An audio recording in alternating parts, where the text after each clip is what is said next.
We will continue from yesterday. We were talking about 1998. Still, this is trying to answer how do I get to be ordained. So I gave a long story, long history, way back, how I actually started into this path. I think after 1998, which actually is the very first Theravada ordination, the Bhikkhuni Theravada ordination that is accepted by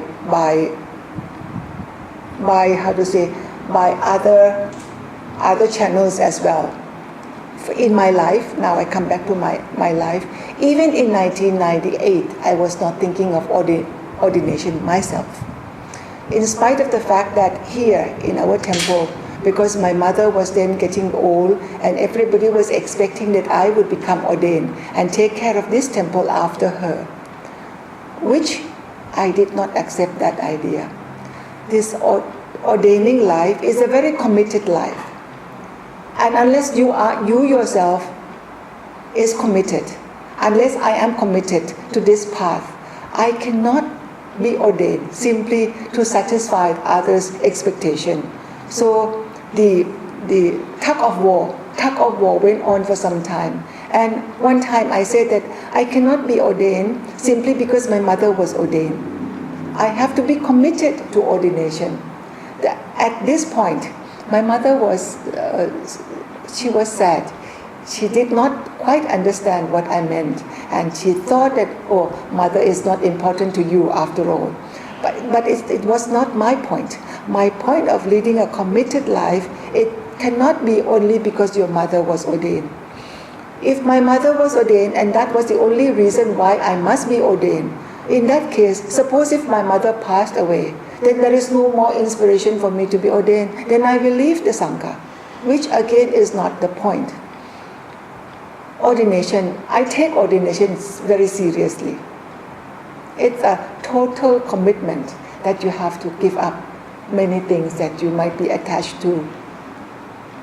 So therefore, I could not simply please others by doing what they expected me to do. So people said, oh, then what happened to this temple after Venerable Grandma is gone? I said, well, maybe we work in a committee, committee of lay women can work together. So I was all the time not postponing, because there was no idea from me that I would be ordained myself until towards the end of 1999. Something happened that I really suddenly I gave up my lifestyle as a lay person. I have told this story many times and in many occasions that I love being beautiful, putting on makeup. And then one day, after I finished putting on makeup, I looked in the mirror and I saw myself, and I was speaking to myself in the mirror, the reflection of myself. How long do I have to do this? That was kind of a revelation that I have enough. I have enough of the worldly lifestyle and enough of all the clingings to worldly lifestyle. That was a clear turning point. The second thing that also brought me to this commitment, I look very much like my mother. When already she was bedridden towards the last 12 years of her life, she was bedridden. And sometimes I would hold her hand. But she's a very fair person, and her skin became thinner and thinner. That when I hold her hand, I could see all the vein inside, the red one, the black one. Then I look at her hand, and I saw myself in her hand, meaning that after 36 years, we are 36 and a half years apart, exactly 36 and a half years apart. After 36 years, my hands will be like hers, all very bony, and you could see through. Then all the attachment to this life, to this worldly lifestyle, also went with that recognition that I would also be like this. So there were two incidents that turned me like this, like click, then I turned almost completely. After talking to my own reflection in the mirror, that how long do I have to do this? Then I started committing myself to taking 8 precepts. The following year was 2000, and everyone was talking a great deal about this new millennium. Even the word millennium was new. You didn't hear of that for a long time. I thought I need to do something in my life so that it is like an underline that after this year, I changed my life, So in the year 2000, I was at the ordination given at Fo Guang San. They gave another ordination, another Bhikkhuni ordination in Fo Guang San. But I went not to participate in the ordination, but I went to participate in taking the Bodhisattva's precept. So I took the Bodhisattva's vow in April 2000. From then on, I knew that whatever I do now will be towards this path. I have always been interested in Bodhisattva. As I mentioned earlier, that even in the year when I was doing my research, I wanted to do my thesis on Bodhisattva. But somehow somebody else did a much better job, and I couldn't exceed what he did. So I chose my topic to study on the Bhikkhunis instead. So that's how I ended up my life. So the year 2000 was a clear demarcation of my life turning completely. But at that time I was still working for Thammasat University. I work in the Department of Philosophy and Religion. And at the same time I also had a title as the president of India Studies Center in Thammasat University. That position I enjoyed very much. I worked for them for 4 years. So side by side, I was teaching as a professor in the Faculty of Liberal Arts. At the same time, I also work for India Studies program, also in the same university. But most of the time I would go and sit in India Studies office rather than sitting in my own office. Also towards the 4 years before I took early retirement, I helped opening up the master degree for Buddhist studies. This allowed me to have access to monks because many monks would join as students. So I was teaching monks at master degree level for 4 years before I took ordination. It all actually was a very good preparation for me to lead monastic life. Because of my commitment, particularly with the India Studies program, I was supposed to organize a conference on Ramayana towards the end of the year, in the year 2000. So I had to complete that fulfillment, complete that responsibility. I think it was on the 8th of December that we had to finish that conference, international conference on Ramayana. On the 9th, I took the precepts, eight precepts, and I started wearing white. After that, I started wearing white. Towards the end of December, I took leave from the university.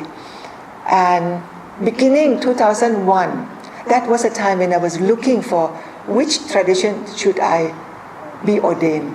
At that time, I was very closely in connection with the Tibetan lineage. I had a very close, I did lots of translation for His Holiness teaching. So I felt very close to Tibetan lineage. So I thought of becoming Samaneri in Tibetan lineage.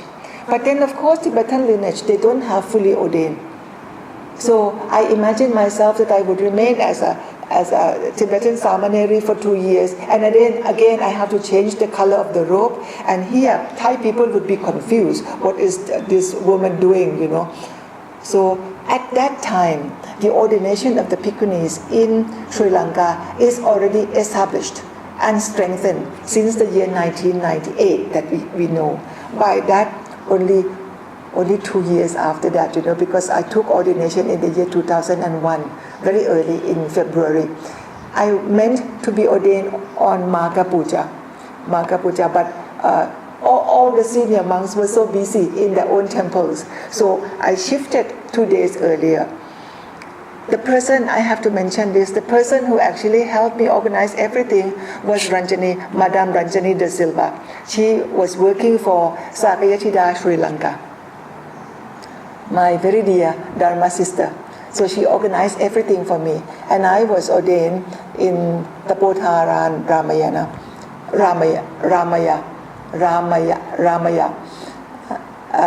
The chief monk was Venerable Dhammaloka. He was Anunayaka of Amarapura. But I told him that I would very much like to be ordained by the monks coming from Siam Vangsa. Because Siam Vangsa, they got the lineage from Thailand. It would be appropriate for a Thai person to receive the lineage of Siam Vangsa coming from Thailand. So he was very kind. He invited all the 5 senior monks in Siam Vangsa, Venerable Nanda, Venerable, all of them from Siam Nikaya, Siam Vangsa, and they gave me Samaneri ordination. Now, one thing I did not understand was, during the time I did not put on the yellow robe yet. They asked me to hoist the flag. There's a Buddhist flag, a Thai flag, and Sri Lankan flag. Then Venerable Dhammaloka explained to me that you are doing the job just like Sankamitta, coming from India to Sri Lanka. Now you are taking the Bhikkhuni lineage from Sri Lanka back to Thailand. That's why that hoisting the flag was symbolic. And immediately after the ordination, they prepared the certificate of ordination for me. I told them that being the first nun in my country, I would have many questions. So I must prepare all the paperwork properly. So they signed, each of them signed, who they are, their names and their title. As you see, the certificate is still on the wall. So that was my first ordination as Samaneri. Now, interesting thing happened. Then I was very tired. So after ordination, then it is a tradition that you also offer lunch to the monks of the whole temple. Then after that, I went back to Sakayatida Center to rest. I got up about 3 o'clock. And for the first time, as I went to the bathroom, I saw my face in the mirror. And I look at this person and I know you before. The face is very familiar. I thought that was very strange because now that I was shaved, I look very different than when I had hair and with makeup and everything. The normal reaction should be, oh, you look so funny, But it's just the opposite. I know you before, So this monastic life must have been my previous life, many of my previous life. Otherwise, I wouldn't have felt that so familiar. And one interesting thing, after coming back here, in Thai language, they have 3 classes. The language you use for the king, royal language. The language you use for monks, and the language you use for lay people. We have 3 classes of language. I never how to say slip of the tongue and use wrong words for monastic. It is as though I'm so familiar with this lifestyle. The way I have to address myself, I use this I is Atma, and lay people Yom. And the verb, all the verb changes once you become ordained. So that I am so accustomed, I feel so comfortable using it without having to remind myself that now I'm a monastic, I'm an ordained person, I should use this one and not that one. It never occurred to me. The shift became so natural. So these are some of the points that I would like to share. Then of course, after coming back, My mother was still alive at that time, so for the first 2 years as Samaneri, I was staying here with her. And when I was a Samaneri for 1 year, she called me and she said, "I'm leaving." Just like that, she said, "I'm leaving." Then I jokingly, told her that, "Oh, it's not possible, this temple has been, we always have Bhikkhuni in this temple for so long. I am now only Samaneri, I'm not Bhikkhuni yet." I didn't realize, by saying that it is a kind of commitment. Then she said, then I told her that you cannot leave yet, you have to stay. And then she said yes. She said yes, she will stay. But I didn't realize by saying that it means that wait until I become Bhikkhunis. I didn't realize that, But the argument I gave her was, this temple has always been Bhikkhunis, I am only Samaneri, so you cannot leave yet. You cannot leave yet, you have to wait. I didn't mean that you have to wait until I become Bhikkhunis. I didn't have that in my mind at all. But apparently that's how it turned out. So after 2 years, I went back to receive full ordination in the same place, Venerable Dhammaloka. I call him Venerable Grandpa. So he said, "Oh, I am organizing international conference for international ordination for Bhikkhunis next year. Next year meaning 2004. Wait until next year." I insisted, Venerable, I cannot wait because my mother is very old. My mother was 94. So I insisted that I must be ordained in the year 2003. So finally he arranged. So I went back. So I was fully ordained, received Bhikkhuni ordination in the same place in the year 2003 in February. Then I came back. My mother passed away in June of the same year. So this temple always have Bhikkhunis staying in this temple since the year she was ordained. That she was fully ordained. That was 1971 that she was first fully ordained. Now, Venerable Dhammaloka, who asked me to wait until next year, until 2004, then he will give full ordination.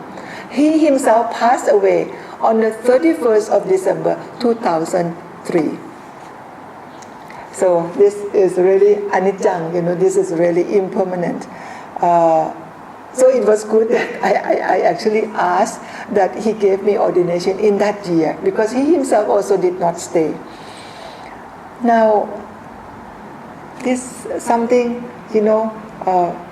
my parents have only one child, that is me. So my father passed away some years ago, and when my mother passed away, it is like a last ring, to your parents. I should really be very lonely. But once being ordained, I did not have that loneliness anymore. Very interesting. My mother passed away on 24th of June. July is Vasa. July is a rain retreat. And that year, because I was fully ordained, I need to stay with my teacher. So I invited my teachers from Sri Lanka and the Bhikkhuni Sangha to come and stay with us. That was prepared beforehand. So there was only a gap of 1 week that my mother passed away. The next week, my teacher came to stay with me. And symbolically, something with the Bodhi tree, our Bodhi tree that whenever mother brought it from India and we planted, that Bodhi tree died when my mother was 90 years old. And we prayed and prayed, we did lots of chanting. 6 months, completely dead. Then new shoots coming up from the roots. So now you see about 8 or 9 Bodhi trees together in the old place where we had just one Bodhi tree. This I take it as symbolic. Because when my mother died, passed away, then the Bhikkhuni Sangha came. There were 6 Bhikkhunis, in that Vasa. my teachers and other Bhikkhunis also came. Other Bhikkhunis, they wanted to be trained. So we had Bhikkhunis, Vietnamese, we had Bhikkhunis from other countries coming here to be trained, Indonesia, Vietnamese, Sri Lankan, Australia, coming to be trained together with me. This is because once you become Bhikkhuni, you have to do many duties, many sanghakama that you didn't do when you were a Samaneri. For example, to recite for the Patimokkha. I asked my teacher to teach me how to recite the Patimokkha. She said, I cannot teach you alone. Patimokkha is a sanghakama. There must be 5. So I had to invite others, And that's how suddenly we have Bhikkhuni Sangha in our temple. And we were trained together through the Vasa, through the rain retreat. And after the rain retreat, then it is the time we have to cremate my mother. And it was so beautifully done because when her body was taken, we kept her body with us for 100 days. And then we removed her body in a coffin, beautifully decorated, pavilion like a truck, but decorated in the pavilion style. Came to take her body in the coffin, and the Bhikkhunis were on the side of the coffin, taking her to the crematorium. So that was very beautiful, and it is a confirmation that as the Bodhi tree expressed symbolically that from one Bodhi tree, now we have 6, 7 Bodhi trees coming in the same place. Also in the very first Vasa, whenever mother went away, right immediately after that, only 1 week apart, we have 6 Bhikkhunis coming to stay, to recite the Patimokkha. For the first time in the history of Thailand, that we had the recitation of the Patimokkha by the Bhikkhunis. It is so beautiful. And then my teacher also mentioned that before recitation of the Patimokkha, we have to receive Ovada. We have to receive instruction from a senior monk. Senior meaning 20 Vasa. He must be ordained as a monk at least 20 years. So we look around and we know of this monk, this particular monk, a deputy abbot just across the street. So we invited him. And he was very kind. He would come twice a month. Every dark moon and full moon, he would come and give Ovada to the Bhikkhunis, international Bhikkhunis, so to say, international Bhikkhunis, so that right after that, then we can recite the Patimokkha. So we really try to keep all the necessities according to Dharma Vinaya that a Bhikkhuni should perform. So I had to stay with my teacher for 2 years according to Dharma Vinaya. It is called Take Nisaya. Take Nisaya. You have to take Nisaya with your teacher for 2 years. After getting ordination as Bhikkhuni. So the first Vasa, I invited my teacher to come. The second Vasa, I also invited my teacher to come. So that is to fulfill the requirement that at least I stay with my teachers for 2 Vasas, completed 2 Vasas, and learn how to do the recitation of the Patimokkha, how to do the confession, how to invite the monks to come and give Ovada. And towards the end of the Vasa, when the Vasa ends, we have to Pavarana, we have to invite in both Sanghas. That is, we Pavarana in the Bhikkhuni Sangha, and then we would go to the Bhikkhu Sangha and Pavarana. Pavarana is to invite them to whatever you have heard, whatever you might suspect of my behavior that you don't like, please, you can ask. It's very beautiful Sanghakama, very beautiful ceremony. And the meaning is very beautiful. So we did that, all that, as required of a Bhikkhuni. 1 year, 2 years after that, we still did not have Sangha. But the first 2 Vasas, we had international Sangha to come and stay with us. And then after that, we start having our own Sangha. Then during the time when we did not have Sangha in our temple, what we used to do, we would invite Bhikkhunis, one Bhikkhuni there, one Bhikkhuni there, At least we come together and we recite the Patimok. So that continued on for 2 years, I think. And then after that, our own Samaneris, then by that time they already became Bhikkhunis. So we have our own Sangha some years back now. So once you have your own Sangha members, then you can perform all the Sangha Kamma together, intact. We keep all the Dhamma Vinaya intact, as Bhikkhuni Sangha should do in Theravada tradition. So up till now, the latest, for the first time, we have been able to give ordination to Samaneri, not Samaneri, Sikhamana, to become Bhikkhunis. And 8 of them became Bhikkhunis in the year 2014. 2014, on November 29th, 8 of them became Bhikkhunis. So this, according to Venerable Mahinda, King Ashoka's son, the one who took Buddhism from India to Sri Lanka, he said that only when the local people themselves are ordained and the local people themselves give ordination, then you can consider Buddhism is established. So we could say, as of the year 2014, we have more or less established the Bhikkhuni Sangha. And not only in our temple, but in Thailand, at least in 20 provinces, we have at least 80 Bhikkhunis, 80 Thai Bhikkhunis already, not counting the Samaneris. So we have come a long way, but if we are firm in our practice, committed to our understanding of Dharma, and keep our practice according to the Vinaya, I am sure that the Bhikkhuni Sangha, the Thai Theravada Bhikkhuni Sangha, will be established fully. Thank you.